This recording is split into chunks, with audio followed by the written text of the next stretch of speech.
এবারে গুপ্তার ঘাটের দিকে নজর দেওয়া যাক। আর এই গুপ্তার ঘাটের একেবারেই পাশে রয়েছে যমথর ঘাট। শ্রীরামচন্দ্রকে বৈকুণ্ঠ ধামে নিয়ে যাওয়ার জন্য দায়িত্ব দেওয়া হয়েছিল যমরাজের ওপর। কিভাবে হনুমানের পাহাড়ে এড়িয়ে শ্রীরামচন্দ্রকে বৈকুণ্ঠ লোকে নিয়ে যাবেন যমরাজ, ঠিক এই চিন্তায় থরথর করে কাঁপতে শুরু করেন তিনি।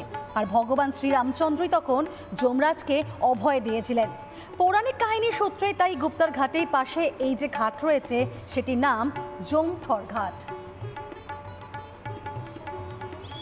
এই গুপ্তার ঘাটের পাশেই, অর্থাৎ এই যে ঘন জঙ্গল এবং যে তার পাশে সরজু নদী, সেখানে আরেকটি ঘাট আছে যে ঘাটটির নাম যমথর ঘাট, অর্থাৎ যমরাজও যেখানে থরথর করে কাঁপে এমন কোনো ঘাট।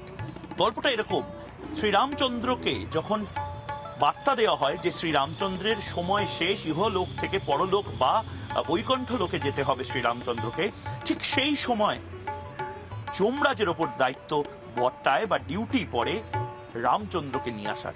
এবং যমরাজ তখন এই খবর শুনে বা যে ডিউটি তাকে দেওয়া হয়, সেই যে দায়িত্ব, সেই দায়িত্ব শুনে তিনি নিজে একটু চমকিত হয়ে যান এবং তার মাথায় হাত দিয়ে বসে পড়ার অবস্থা হয়। কারণ কি, হনুমান পাহারা দিতেন, শ্রীরামচন্দ্রের ঘরের বাইরে হনুমান থাকতেন।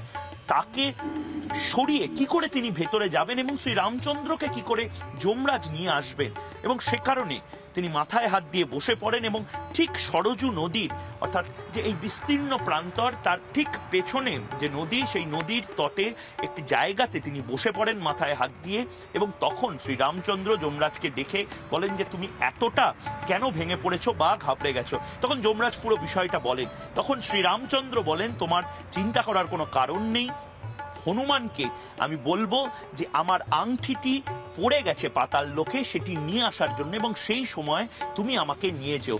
যদিও যমরাজ তারপরে শ্রীরামচন্দ্রকে নিয়ে যান না। সরজু নদীর যে ঘাট, সেই ঘাট থেকে রামচন্দ্র তিনি জলসমাধিস্থ হন এবং যমরাজ যেখানে বসেছিলেন সেই ঘাটটি পরবর্তীকালে যমথর ঘাট বা এই অঞ্চলের যে বিখ্যাত যমথর ঘাট বলা হয়, সেই নামে পরিচিত হয়।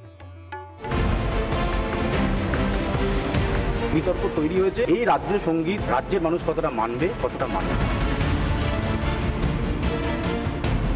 হিন্দি, হিন্দু, হিন্দুস্তান, এই যে আগ্রাসনটা হচ্ছে তার বিরোধিতা কিন্তু দরকার। বাংলা পক্ষকে সমর্থন করছেন, তারা বলছেন যে এই বাংলা বাঙালির বাংলা, সমস্ত অবাঙালি হচ্ছে বহিরাগত এবং লুটকাখোর। বাইরে থেকে এসে বাঙালিকে কাঙালি বলা, ছাড়পোকা বলা, এইগুলো যদি স্পর্ধা রাখে, আমাদেরও সেই স্পর্ধা রাখা উচিত, এদেরকে বর্জন করা। বাংলায় রাজনীতি করতে হলে বাংলার ভূমি সন্তানদের জুতো মাথায় নিয়ে রাজনীতি করতে হবে। তাতে কোনো অসুবিধা নেই, কিন্তু শাসক দলই বলছে আমি 2 বছরের মধ্যে উর্দু ভাষীদের জুতো মাথায় তুলে নিতে হবে। এনাদের কোনো অসুবিধা আছে কিনা আমি জানি না।